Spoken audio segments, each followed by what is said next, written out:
दयानंद पाठक का वफादार।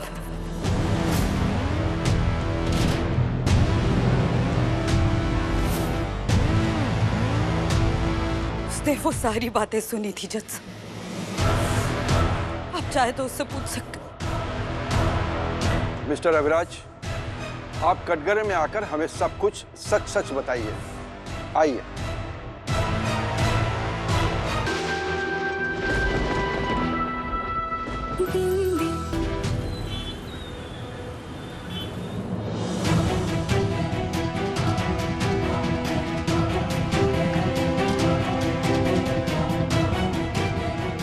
Your honour, जैसा आपने देखा, तमाम गवाहों के बयान से ये साफ है कि असली गुनहगार दयानंद पाठक है।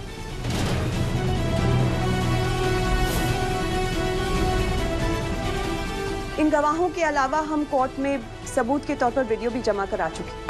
माय लॉर्ड, उस वीडियो की जांच अब तक जारी है। आप उसे पुख्ता सबूत ना समझे। हमारी तरफ से वो पुख्ता सबूत ही है। उस वीडियो को देखने के बाद सारा का सारा सच सामने आ जाएगा कि दयानंद पाठक ने अपनी पत्नी पल्लवी पाठक का खून किया, और तो और उन्होंने काजल चतुर्वेदी को उस खून के झूठे इल्जाम में फंसाया भी। साहब, यदि आपकी अनुमति हो तो कुछ बोलना चाहेंगे हम। बोलिए। हमें ताज्जुब हो रहा है कि इस न्याय के मंदिर को इन लोगों ने मजाक की जगह बना के रखी हुई है।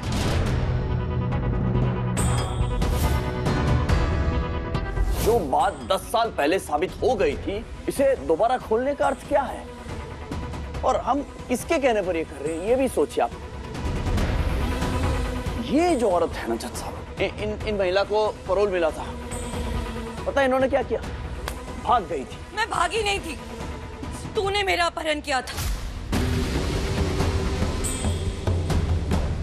ताकि मेरी पैरोल रद्द हो जाए, मैं वापस जेल चली जाऊं। हमारे भैयाजी इस शहर के नामी और इज्जतदार आदमी है, और ये सब लोग मिलकर हमारे देवता ऐसे भैयाजी को फंसाने की कोशिश कर रहे हैं। हम बस इतना जानते हैं कि हमारे भैयाजी बेकसूर है। आप बेकसूर है, बेकसूर है, बेकसूर है, आप बेकसूर है, बेकसूर है, बेकसूर है, आप बेकसूर है। Order, order. कोर्ट में शांति बनाए रखिए। शांत शांत। जज साहब, मेरा विश्वास कीजिए, मैं आपको सच बताना चाहती हूँ कि कैसे इस राक्षस ने अपनी पत्नी का खून किया था। मैंने खुद अपनी आंखों से देखा। ठीक है, बताइए। जज साहब, उस दिन जब मैं पल्लवी दीदी के कमरे में गई थी तो मैंने देखा। और जाना बहुत ही जरूरी है। पल्लवी दीदी, पल्लवी दीदी, पल्लवी दीदी, क्या हुआ?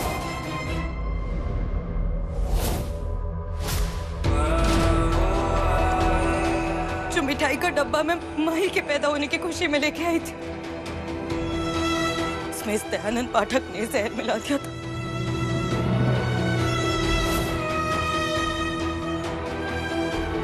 और वही जहर वाली मिठाई पल्लवी दीदी को खिला दी और उन्हें मार डाला।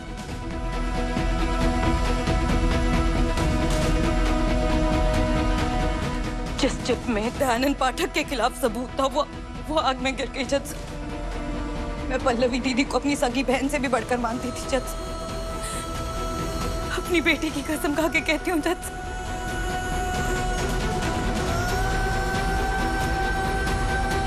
मैंने पल्लवी दीदी को खून नहीं किया। इस पर विश्वास कीजिए। बहुत हो गया, बस बहुत हो गया, हम इससे ज्यादा सुन नहीं पाएंगे। इस औरत ने हमसे हमारा सब कुछ छीन लिया है, हमारा पूरा परिवार तोड़ दिया है। छोटा सा बच्चा है मेरा, ये खड़ा हो।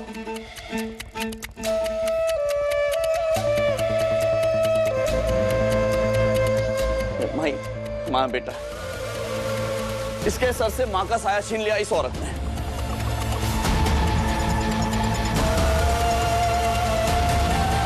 और आपके सामने मगरमच्छ के आंसू बहा रही है ये। मेरे पास जो कुछ है सब कुछ छीन रही है, क्या करूं मैं, आप बताइए। लाचार महसूस कर रहा हूं मैं। तुझे क्या चाहिए काजल चतुर्वेदी, बताओ। जो हमारे पास है सब दे देंगे आपको। घर चाहिए, गाड़ी चाहिए, हमारा पैसा चाहिए, धन दौलत जो चाहिए ले लीजिए, परंतु हमें शांति से रहने दीजिए, अकेला छोड़ दीजिए, इतनी विनती है आपसे। इतना नहीं चाहते कि बिन माँ के बेटे के सर से पाप का साया भी चला जाए। जज साहब, प्रार्थना है आपसे। तेरे कारण मेरी बेटी जेल में पैदा हुई। एक ऐसे हालात में बड़ी हुई जहां उसने आम बचपन देखा ही नहीं।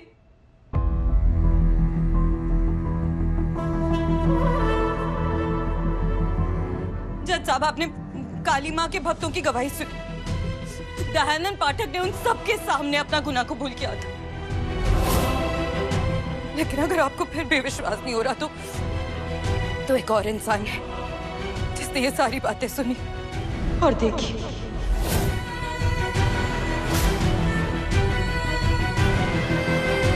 अविराज माथुर।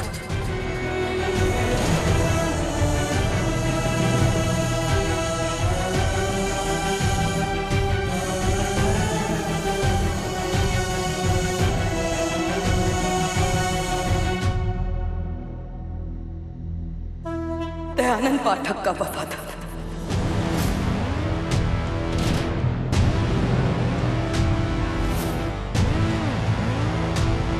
उसने वो सारी बातें सुनी थी जज साहब। आप चाहे तो उससे पूछ सकते।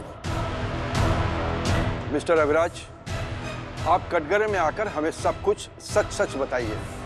आइए।